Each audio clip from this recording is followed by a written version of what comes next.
Welcome back to another exciting episode of boring English. आज की video में हम क्या डिस्कस करने वाले हैं? हमने प्रेजेंट टेंस को भी डिस्कस किया, हमने पास्ट टेंस को भी समझा।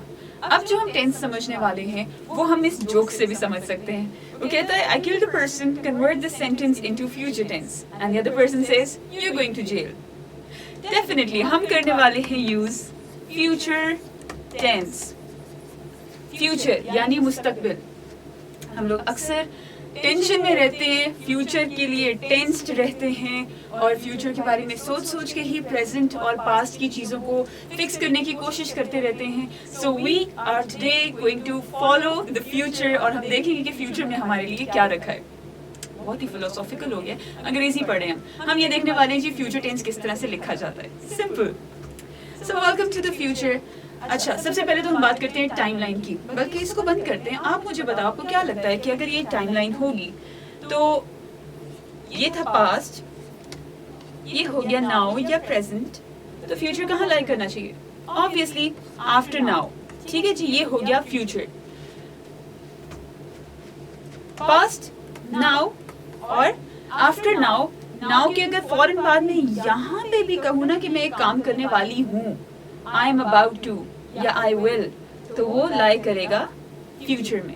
ठीक है, फ्यूचर में, मुस्तकबिल में, आने वाले वक्त में। ठीक है, जैसे ही will swim in the sea, वो सी में, समंदर में, वो समंदर में तैरेगा। ठीक है, ये होगी जी टाइमलाइन। अब हम बात करते हैं स्ट्रक्चर की। Do you remember the helping verbs, auxiliary verbs क्या होते हैं? ऑक्सिलियरी, अब तो इतना औखा नहीं रहा होगा, याद करो। Very good. ऑक्सिलरी वर्ब्स वो होते हैं जो हमें बताते हैं कि हमारा टेंस कौन सा इस्तेमाल हो रहा है और हमारे नाउन या प्रोनाउन कितने हैं। ठीक है, जैसे कि अगर प्रेजेंट इंडेफिनिट था, उसमें मैं कहती हूँ ही हेल्प्स या ही डज नॉट हेल्प, तो अब डज का मतलब है, जो डज मेरा ऑक्सिलरी वर्ब यूज हो रहा है, उस डज का मतलब है कि एक सिंगुलर पर्सन है। और हमें कैसे पता है कि ये सिंगुलर है? क्योंकि डू के साथ क्या लग रहा है? ES। And if you remember, हमारा रूल क्या है जो हमने खुद रट्टा मारने के लिए बड़ा आसान सा अपने लिए एक रूल निकाला है? दैट रूल इज कि जब हेल्पिंग वर्ब के साथ S या ES लगता है या वर्ब के साथ S और ES लगता है, वो सिर्फ तब लगता है जो हमारा नाउन या प्रोनाउन एक होता है। और अगर नाउन और प्रोनाउन प्लूरल हो तो फिर हेल्पिंग वर्ब या वर्ब के साथ S और ES नहीं लगता। ठीक है, दैट मीन्स ऑक्सिलरी वर्ब हमें बताता है कि हमारा नाउन या प्रोनाउन प्लूरल है या सिंगुलर है। अब जैसे डज है तो ये प्रेजेंट के लिए था। अगर मैं डिड कहूँ, ही डिड नॉट, तो डिड कौन से फॉर्म ऑफ वर्ब के लिए, कौन सा फॉर्म ऑफ वर्ब? तो ऑब्वियसली वो सेकंड है। कौन से टेंस के लिए होगा? Very good, that's for past tense. ठीक है, तो फ्यूचर टेंस है। फ्यूचर टेंस की पहचान किससे होती है वैसे? गा, ये, ये। जैसे मैडम नूरजहां कहती है ना, गाएगी दुनिया गीत मेरे, तो वो उनका भी, उनकी फ्यूचर में एक होप थी कि दुनिया उनके गीत गाएगी। ठीक है, तो यहाँ पे जो गागी और गे है उसको इंग्लिश में लिखते हैं विल या शैल से। The world shall sing my songs, गाएगी दुनिया गीत मेरे। अच्छा जी, हम बहुत फिल्मी हो गए, अब हम जरा पढ़ाई की तरफ वापस आते हैं। अच्छा, सिंपल सा स्ट्रक्चर है यार। सब्जेक्ट है, सब्जेक्ट आपका नाउन या प्रोनाउन जो भी, या जो भी फाइल हो काम करने वाला। ठीक है, फिर आपका हेल्पिंग वर्ब एंड देन आपका वर्ब। और वर्ब कौन सी फॉर्म होगी? अगर मैं कहती हूँ आई डैश, और इस प्ले को हमने कन्वर्ट करना है, आई डैश, कैसे यूज करेंगे इसको? Will play. Very good. आप खुद सोचो, आपने कभी आपने इंग्लिश सॉन्ग्स सुने होंगे, इंग्लिश मूवीज देखी होंगी, इंग्लिश में न्यूज सुनी होगी, इंग्लिश में लोगों को बात करते देखा होगा, खुद भी इंग्लिश में टेक्सटिंग थोड़ी बहुत उल्टी पुल्टी कर ही लेते होंगे। और आपने ये देखा होगा कि जब आप विल के साथ यूज करते हो तो आप आई विल प्लेड नहीं हो सकता क्योंकि प्लेड पास्ट हो जाएगा। आई विल प्लेइंग भी नहीं हो सकता क्योंकि वो तो इसका मतलब है कि कंटिन्यूअस चल रहा है, प्रेजेंट में हो रहा है। सिंपल विल के साथ, सिंपल विल की बात हो रही है अभी। ठीक है, so what do we have left? Simple first form of verb, I will play. ठीक है, I will go to Thailand, simple. Subject, helping verb, base form of verb, that is first form. Base form क्या होती है? मैंने आपको forms of verbs में सिखाया था, base form is equal to first form of verb. तो यहाँ पे simply first form of verb use हो रही है, कोई टेंशन ही नहीं है। ठीक है, आगे देखते हैं जी, एक और सेंटेंस है। अब हमने जो पहला वाला सेंटेंस किया दैट वाज पॉजिटिव, ठीक है। नेगेटिव सेंटेंस किस तरह से हो जाएगा? सब्जेक्ट आएगा, सब्जेक्ट के साथ विल और साथ क्या लग जाएगा? नॉट। अब ये वोंट क्या है भाई? वोंट क्या मिलाए? हमने तो विल नॉट के बारे में सीखा था, ये वोंट कहाँ से आया?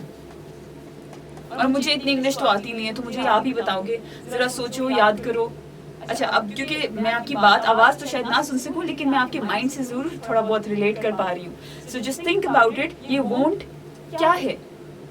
Good, first step, it's a contraction. Very good. और ये कंट्रैक्शन किसकी है? एक्सीलेंट, विल नॉट की। ये जो आपके सामने विल नॉट लिखा हुआ है, ये इसकी हिंट थी, ठीक है। विल नॉट या वोंट, आई विल नॉट या गो टू थाईलैंड, या आई will not swim, he will not play, they will not come. अब आप देख सकते हो, आई है तब भी विल है, यू है तब भी विल है, कोई स्पेशल केस नहीं है। ही है तब भी विल है, दे है तब भी विल है। I will, they will, you will, did की तरह, he did not, I did not, you did not, they did not, we did not, it did not। देख रहे हो कितना सिंपल होता जा रहा है। सबसे ज्यादा औखा जो था ना, प्रेजेंट था।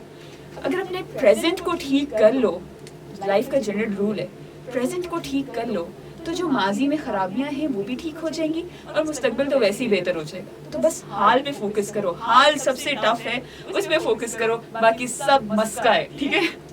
अच्छा, so I will not go to Thailand, आप देख सकते हो आई है तब भी विल है। अगर मैं कहूँ यू तो भी आएगा, you will not go to Thailand, he will not go to Thailand, Namra will not go to Thailand. I really want to but let's see. अच्छा, और अगर क्वेश्चन हो, हमें ये पता है कि वैसे आमतौर पे क्वेश्चन में अगर हम हेल्पिंग वर्ड्स की बात करें तो हेल्पिंग वर्ड से हमारा क्वेश्चन शुरू होता है, राइट? तो हमें लगता है कि विल से क्वेश्चन शुरू होना चाहिए, विल। इसके बाद क्या आएगा हमारा हेल्पिंग वर्ब के बाद? Subject. Excellent, helping verb, subject, and then will dash, हमारा सब्जेक्ट आ गया जो भी, यहाँ पे आ जाएगा वर्ब। और वर्ब की कौन सी फॉर्म? फर्स्ट, क्योंकि अभी सिंपल फ्यूचर की बात हो रही, सिंपल, कोई कॉन्टिन्यूस नहीं, कोई परफेक्ट नहीं, कुछ नहीं, सिंपल फ्यूचर, ठीक है। अब जरा विल, सब्जेक्ट और वर्ब, विल, सब्जेक्ट और वर्ब की बेस फॉर्म, क्या हमने सही गेस किया था? ऑफ कोर्स हमने सही गेस किया था, क्योंकि हम टेंसेस सीख चुके हैं यार, हमें बहुत हद तक आ गए हैं। अगर आप ये देखो कि प्रेजेंट की अगर आप बेस अपनी स्ट्रॉन्ग बना लो, फॉर्म्स ऑफ वर्ब्स की बेस अपनी स्ट्रॉन्ग बना लो, तो आप पास्ट को भी टैकल कर सकते हो और फ्यूचर को भी आसानी से टैकल कर सकते हो, ठीक है। Will you go to Thailand? Will you? Let's see. अच्छा जी, फ्यूचर सिंपल टेंस है। अब इसकी एक देखते हैं, प्रैक्टिस करते हैं। I dash play basketball today. ये आप ही करवाओगे फिर मुझे, तो मैं तो इतना बोरिंग काम के ऊपर मैंने कोई एफर्ट ही नहीं लगानी, ये आप ही करके बताओ मुझे। आपने इसका जवाब लिखा भी नोटबुक में? Now let's see क्या हमारा जवाब सेम था या नहीं। ये लिखा है, no cheating। ये लिखा है तो congratulations, you have first of all you have passed this first step of understanding the future simple tense, ठीक है। I dash play basketball today। अब आप प्लस और माइनस से इतना तो समझ आ गई होगी कि मेरी स्लाइड्स पे plus means positive sentence, minus means an negative sentence. अब जरा नेगेटिव सेंटेंस मुझे बताओ किस तरह से बनेगा। I dash play basketball today, negative है। नेगेटिव क्या होता है? नफी वाला, जिसमें काम नहीं होना। I, ठीक है। अच्छा, मैं आपकी चीटिंग करने वाली हूँ, देख सकती हूँ आपने क्या लिखा है। Will not play, very good। अब देख लो, आप ही मेरी हेल्प कर रहे हो, वरना मुझे तो नहीं आता जाता इतना ज्यादा। You're helping me out। और इसके बाद आता है इंट्रोगेटिव क्वेश्चन, इंट्रोगेटिव सेंटेंस यानी अ क्वेश्चन, ठीक। डैश ही डैश बास्केटबॉल, बहुत simple. Will he play basketball? अब आप देख सकते हो यहाँ भी प्ले की फर्स्ट फॉर्म यूज हुई है, नेगेटिव सेंटेंस में भी फर्स्ट फॉर्म यूज हुई है, और जो आपका क्वेश्चन है उसके अंदर भी फर्स्ट फॉर्म ही यूज हुई है। कोई मसला नहीं है, कोई टेंशन ही नहीं, सिंपल जा रहा है, ठीक है। Simple future is very simple. We dash overcome the problems। तो आप ये देखो, the trick for simple future is कि जो ब्रैकेट में लिखा हुआ है फॉर्म ऑफ वर्ब, वही आपका नेचुरली इस सेंटेंस का फॉर्म ऑफ वर्ब होगा, ठीक है। So this is the base form, और बेस फॉर्म ही यूज होनी है, जैसे कि हमने कहा। सो we good will overcome। अच्छा, और अगर नेगेटिव हो तो वी विल नॉट ओवरकम, और अगर क्वेश्चन हो तो विल वी ओवरकम। मेरा ख्याल है हम बड़ी आसानी से इसको कर गए हैं रिजॉल्व, तो हमें तो कोई टेंशन ही है ही नहीं इस चीज की। We will not overcome and will she. अब देखो यहाँ पे शी की बात हो रही थी, जब वी है तो वी विल, जब शी है ट्रिक क्वेश्चन। अब क्या यहाँ पे हेल्पिंग वर्ब वही यूज होगा जो दे या वी के लिए हो रहा था? Good, that is what I told you. यहाँ पे भी वही हेल्पिंग वर्ब आएगा, विल शी और ओवरकम एज इट इज आएगा, वही हेल्पिंग वर्ब आएगा विल। ठीक है, विल और शैल। अच्छा, विल और शैल में क्या फर्क है? ये तो खत्म हो गया। विल और शैल में क्या फर्क है?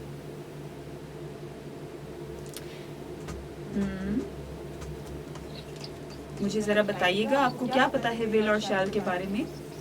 अगर नहीं पता है तो मैंने जो विल और शैल के लिए वीडियो बनाई है, वॉच दैट लाजमी। ठीक है, अगर आप विल और शैल को इंटरचेंजेबली यानी कि एक दूसरे के साथ एक्सचेंज करके एक दूसरे की जगह इस्तेमाल करते हो तो कोई मसला नहीं है, इट्स करेक्ट ईदर वे। अगर आप कहते हो आई शैल गो तो भी ठीक है, वी शैल गो तो भी ठीक है, आई विल गो तो भी ठीक है, वी विल गो तो भी ठीक है, कोई मसला नहीं है। विल और शैल में सिर्फ एक छोटा सा डिफरेंस है, दैट इज ऑफ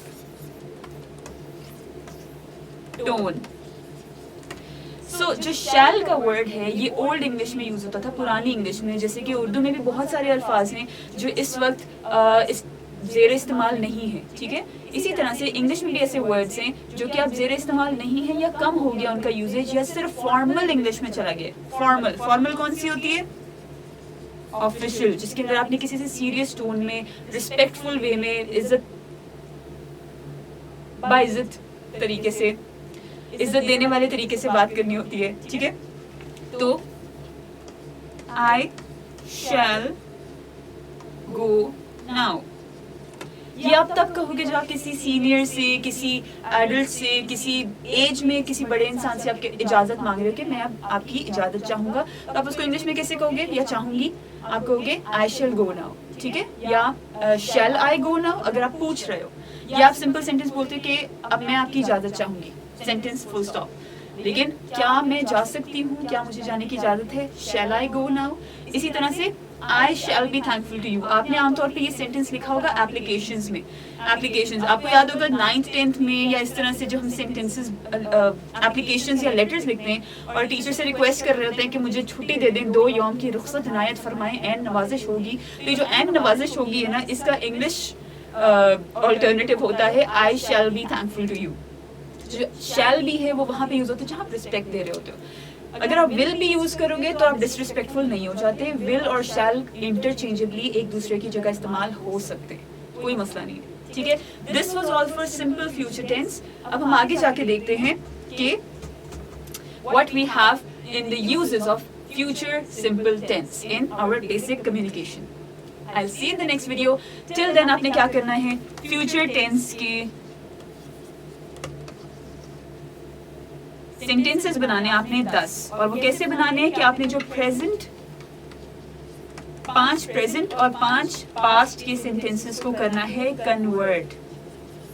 ये मैंने आपको असाइनमेंट भी दी हुई है, असाइनमेंट्स वाली शीट भी जाके देख लेना। ठीक है, अदरवाइज अगर नहीं देखी है और आप साथ साथ प्रैक्टिस नहीं कर रहे हो और आपने अभी ज्वाइन किया है, सबसे पहले फ्यूचर ही ओपन किया है, तो what you should do is you should create 10 sentences of future tense जो कि कन्वर्जन हो 5 प्रेजेंट टेंस के जुमलों के और 5 पास्ट टेंस के जुमलों के, ताकि आपको ये भी याद आए कि आप अगर जैसे आप प्रेजेंट के अंदर एक जुमला है, मैं आपको सॉल्व करके दिखाती हूँ ताकि आपके लिए इजी हो जाए।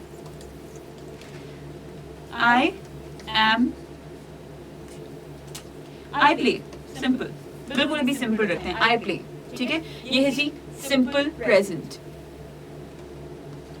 इसका पास्ट होगा आई प्लेड। ठीक है, इसका फ्यूचर क्या होगा, आई विल प्ले। ठीक है, तो ये जो है ये इसके प्रेजेंट और पास्ट टेंसेस है और ये इसका फ्यूचर टेंस है। तो I need you to write at least 5 sentences from present tense जिनको आप फ्यूचर में कन्वर्ट करो, and 5 sentences of past tense जिनको आप फ्यूचर में कन्वर्ट करो.